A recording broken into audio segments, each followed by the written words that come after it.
మన అందరూ ఇది ఒప్పుకుంటాము. మనకు జీవితంలో ఎప్పుడో ఒకప్పుడు ఏదో ఒక స్థానంలో ప్రేమ కలిగే ఉంటుంది అని. అది ఎలాంటిది అంటే తల్లిదండ్రులకు తమ పిల్లల మీద కలుగుతుంది. ఓ జ్ఞానికి జ్ఞానం మీద కలుగుతుంది. ఏదైనా కళాకారుడికి కళ మీద కలుగుతుంది. అలాంటివి ఎన్నెన్నో. కానీ నిజం చెప్పాలి అంటే వాస్తవంగా ఇది ప్రేమేనా? మోహం కూడా ఆయి ఉండొచ్చు కదా.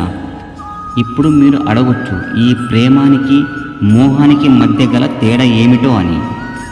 తేడా ఏమిటి అంటే బంధనంలో ఉండడం.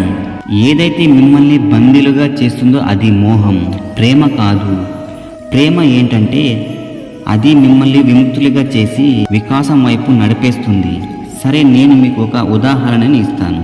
కొంతమంది తల్లిదండ్రులు తమ సంతానాన్ని ఏదైనా వేరే నగరానికి చదువుకోవడానికి పంపించలేరు.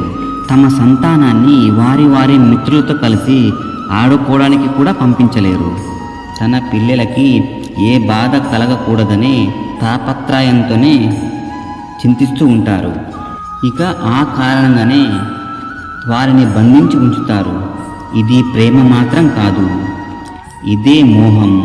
ఒకవేళ ఇదే ప్రేమ అయినట్లయితే గనక అప్పుడు వారు కోరుకుంటారు తమ సంతానం తల్లిదండ్రుల నీడ నుండి బయటికి వచ్చి ఈ ప్రపంచాన్ని చూసి దానిని అర్థం చేసుకొని దాని నుంచి జ్ఞానాన్ని పొంది తన అనుభవం నుంచి పొందిన సారంతో తమకంటూ ఒక వ్యక్తిత్వాన్ని పొందాలని కోరుకుంటారు.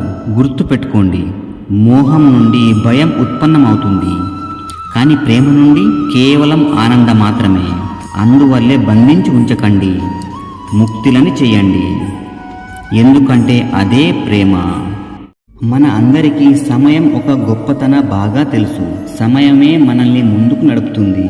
సమయమే మనకి నష్టం కలిగిస్తుంది. కొన్నిసార్లు సమయం మంచిగా నడుస్తుంది, అలాగే మరికొన్నిసార్లు చాలా చెడుగా నడుస్తుంది. ఇక్కడ విచిత్రమైన విషయం ఏమిటి అంటే మనమే సమయాన్ని వృధా చేసుకుంటూ ఉంటాము. గుర్తుపెట్టుకోండి, సమయం కేవలం వెళ్ళిపోతూనే ఉంటుంది, ఎప్పుడు వెనక్కి తిరిగి రాదు. అందుకనే సమయం ఉన్నప్పుడే సమయాన్ని వృధా చేయకూడదు. ఏం చేయాలి అనుకున్నా ఇవాళ, ఇప్పుడే, ఈ క్షణమే ప్రారంభించండి. ఒకవేళ అది ఎవరికైనా సుఖాన్ని ఇవ్వాలి అనుకుంటే, లేదా స్వయంగా మనల్ని మార్చుకోవడానికే కావచ్చు, ఏదైనా కావచ్చు, సమయాన్ని వృధా చేయకండి. సమయం ఎవరికి సహాయం చేస్తుంది అంటే ఎవరైతే ఆ సమయాన్ని గౌరవిస్తారో వాళ్ళకే. గుర్తుపెట్టుకోండి, ప్రవహించే నదిలో ఎంతో అందంగా ఉంటాయి, పవిత్రంగా ఉంటాయి. అది ప్రవహించే దారి పొడవునా కొత్త జీవితానికి నాంది పలుకుతుంది. భూమికి నీటి సమస్యని తీరుస్తుంది, కరువును దూరంగా ఉంచుతుంది. బహుశా అందుకనేనేమో నదిని గౌరవించి పూజిస్తారు. మీరు ఎప్పుడైనా ఆలోచించారా ఈ నది ఎలా జన్మిస్తుందో అన్నది? ప్రారంభంలోనే ఇది ఇంత విశాలంగా వేగంగా ఉంటుందా? లేదు. ఈ నది అనేది వర్షపు చిన్న చిన్న చినుకులతో మొదలయ్యి ఒక సూక్ష్మధారగా ఏర్పడుతుంది.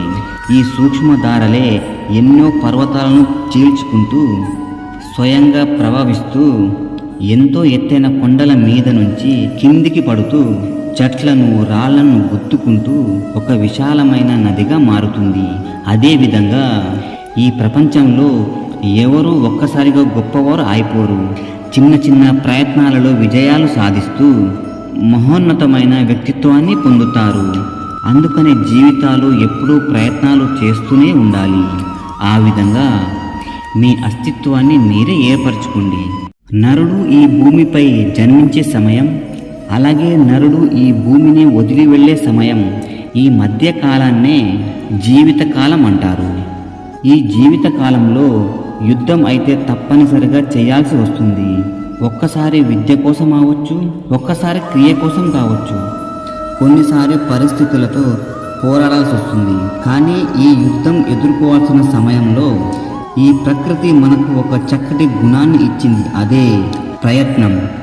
మీరు ఎప్పుడైనా చిన్న పిల్లవాడిని చూశారా?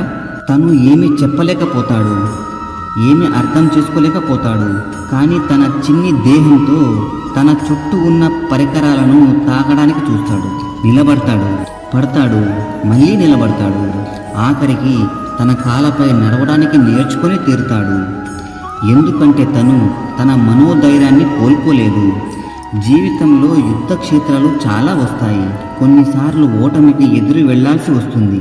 కానీ ఓడేది ఎవరు అంటే ఎవరైతే మనోధైర్యాన్ని కోల్పోతారో. అందుకే చెప్తారు, యుద్ధ భూమిలో దిగే ముందు తమ మనసుతో యుద్ధం చేయాలి అని. రణరంగంలో ఓడేవారికి మళ్ళీ అవకాశాలు వస్తాయి, కానీ మనోధైర్యం లేక ఓడిపోయిన వారికి రావు. అందుకే మీరు మనోధైర్యాన్ని పెంచుకోండి, ప్రశాంతంగా ఉండండి, ధైర్యంగా ఉండండి, ప్రేమతో ఉండండి. ఇంకా మీరు అందరూ నాతో పాటు ప్రేమంగా జ్ఞానించండి. రాధాకృష్ణ. దయచేసి నా ఛానల్ని సబ్స్క్రైబ్ చేయండి, అలాగే అందరికీ షేర్ చేయండి, అలాగే లైక్ చేయండి.